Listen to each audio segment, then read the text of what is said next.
NZXT has delivered some remarkable cases in the past, and you have to appreciate their strive towards improvement. The Switch 810, for example, had introduced some new standards for the chassis market, and we are very excited to check out their new flagship case, the Phantom 820. This full tower holds a lot of features that is reflected in a relatively steep $250 price tag. So there's lots to cover, let's dive right in. So the exterior is one to impress with its armoring characteristics. There's plenty of plastic incorporated into the construction, but it is of high quality. You also have three choices of color, all of which are the same price: the gunmetal gray, the matte black, and a glossy white. So let's start off with the front panel. Here we have a swivel door that opens just past 90 degrees, and from what we have seen in the past, this is not the best design as it might get broken. And behind the panel, here we have 4 optical bay covers that can easily be removed from the front, and also the controls to fully adjust the lighting system for the P820. Now this is something new, and we haven't seen anything like that comes standard within the chassis. So let's go over the lighting system. Well, you have different lighting modes. You have the rear LED on the back to allow visibility in the dark for the I/O shield. You have the color wheel, so you can customize the exterior and interior lighting based on your hardware configuration and really just your color preference, and an included SD card reader is also a bonus. And this level of lighting customization is very welcoming, so you don't have to fiddle around with all the wiring as it's all already set up. The LEDs are located above the window, so it illuminates the interior in a very appealing way, and the top also has some lighting, which is just extra icing on the cake. And it is all wired through this LED hub. Now unfortunately some of the connections were faulty and some LEDs didn't light up. I was expecting all the wiring to be top notch for that price, and hope NZXT makes appropriate measures with regards to quality control. And all of the connections are at the top, and being this is a full tower, it is quite tall, so you might run into trouble placing this under the desk while maintaining clearance for those USB ports. And in total we have 6 USB ports included, 2 of which are USB 3. On the other side we have the power and reset buttons for the integrated fan controller for adjusting the speed and switching between the fans in the system, and of course your audio jacks. The fan controller supports up to 15 watts per channel, and the fan LED corresponds to the speed of that fan, which is very nice. And you have the option to completely shut off the fan. And moving on, the front panel can be removed to reveal an included 200mm intake fan with a removable dust filter on the panel and a dual dust filter for the bottom. Next up is the side panel. This gives a hint of what's inside with this acrylic window with included mesh to allow for an additional 200mm intake fan.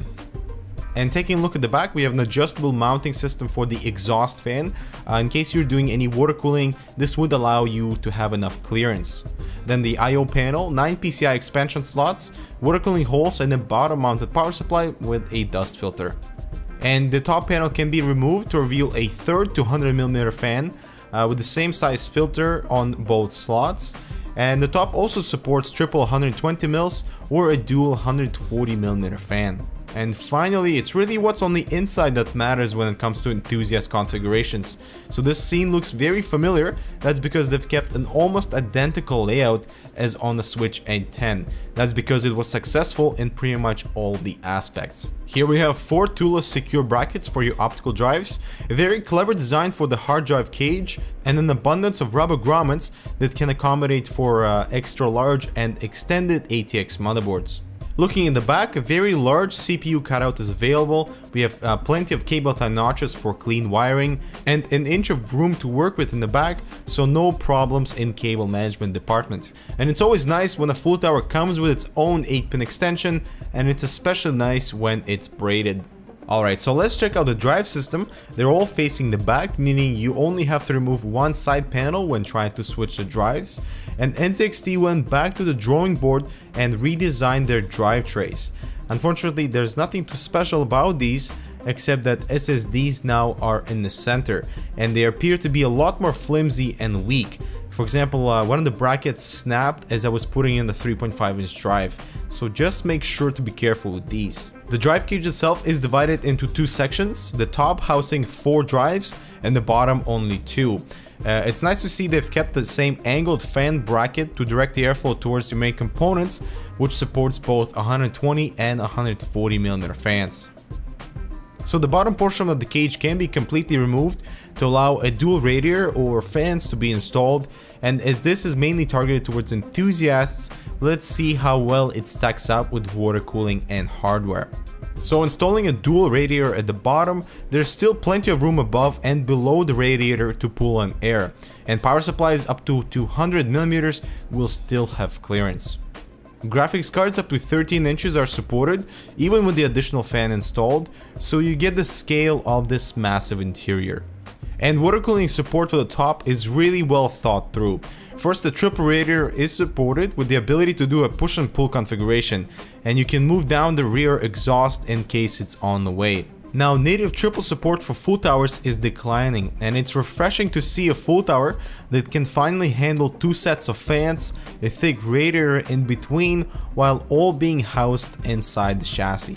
And if you wish to mount a triple rad at the top, you can take the top off completely by removing some screws, mounting the rad onto the panel and placing it back. Now this would appear to be the easiest method. Also, NZXT has made some holes in the top optical panel, so the fan closest to the front can still draw air from below. And as we start with the assembly, we notice that all screws and zip ties are held in this plastic toolbox. It's not your conventional cardboard box, so they're really trying to add as much as possible to make this worth your money. And fitting in our standard ATX motherboard, it looks minuscule in this massive enclosure. So getting everything set up as I'd expected was absolutely hassle-free.